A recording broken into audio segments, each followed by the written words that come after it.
ሰላም ጤና ይስጥልኝ። የአራዳ ክፍለ ከተማ አስተዳደር ኮሙኒኬሽን ጽህፈት ቤት መጪው የገና በዓልን አስመልክቶ የተዘጋጀው የጊዮርጊስ አደባባይ ባዛር በይፋ ተከፈተ። መጪው የገና በዓል ገበያን ለማረጋጋት የተዘጋጀው የጊዮርጊስ አደባባይ ባዛር የከተማና የክፍለ ከተማ አመራሮች በተገኙበት በይፋ ለግብይት ክፍት መደረጉን የአራዳ ክፍለ ከተማ አስተዳደር አስታውቋል።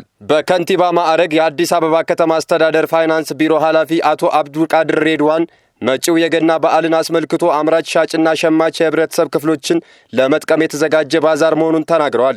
የከተማ አስተዳደሩ ከ14 ቢሊዮን በላይ በመደጎም እንዲሁም አምራችና ሸማች ቀጥታ እንዲገናኙ በማድረግ ገበያ እንዲረጋጋ ማድረጉን አክለው የገለጹት አቶ አብዱልቃድር ሬድዋን ናቸው። ሸማቹ በአዲስ የበዓል ገበያ አማራጭ በአቅራቢያው በተመጣጣኝ ዋጋ የሚገበይበት ባዛር መሆኑን ጠቅሰው ሁሉም በተረጋጋ ሁኔታ ግብይት በመፈጸም በዓሉን ማክበር እንደሚያስፈልገው ገልጸዋል። የተከፈተው ባዛር ከእሁድ ገበያዎችና የሸማች ህብረት ሥራ ማህበራት ሱቆች በተደማሪነት የኑሮ ጫናን የሚቀንሱ መሆናቸውን አቶ ሬድዋን አመላክተዋል። የአራዳ ክፍለ ከተማ አስተዳደር ምክትል ሥራ አስፈጻሚና የሥራና ክህሎት ጽህፈት ቤት ኃላፊ አቶ አብዲ ሙሉነ በበኩላቸው ባዛር ገበያን ለማረጋጋት ትልቅ ፋይዳ አለው ብለው የጊዮርጊስ አደባባይ የገና ባዛር የተሟላ ምርት በተመጣጣኝ ዋጋ የቀረበበትና ሸማቹ ህብረተሰብ በአቅራቢያው ምርት እንዲያገኝ በማስቻል የበዓል ገበያ ስርዓትን የሚያስተካክል መሆኑን ጠቁሟል። አቶ አብዲ አክለውም ሸማች ሻጭና አምራች ባዛሩን በአግባቡ በመጠቀም በዓሉን እንዲያደምቁም አደራ ብለዋል። በባዛሩ የግብርና ምርት ይዘው ከቀረቡ መካከል የሆኑት ወይዘሮ ፍሬህይወት ለማም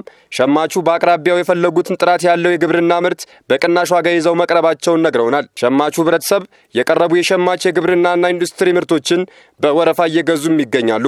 ባዛሩ የአራዳ ክፍለ ከተማ አስተዳደር ንግድ ጽህፈት ቤት፣ ህብረት ሥራ ጽህፈት ቤት፣ ኢንዱስትሪ ልማት ጽህፈት ቤት፣ ስራና ክህሎት ጽህፈት ቤትና የአርሶ አደርና ከተማ ግብርና ጽህፈት ቤት በጋራ ትብብር የተዘጋጀ መሆኑን ተመላክቷል። ባዛሩ ደረጃውን ወይም ስታንዳርድ የጠበቀና አስፈላጊ የበዓል ምርት ግብዓቶች ተሟልተው በተመጣጣኝ ዋጋ ለህብረተሰቡ እንዲቀርብ በማድረግ ገበያ እንዲረጋጋ አስተዳደሩም ዝግጅት ሲያደርግ መቆየቱ ይታወቃል። የአራዳ ክፍለ ከተማ የጊዮርጊስ አደባባይ ባዛር ከዛሬ ጀምሮ እስከ በዓሉ ዋዜማ በተሟላ የምርት አቅርቦት እንደሚቀጥል ያስተዳደሩ መረጃ አመላክቷል።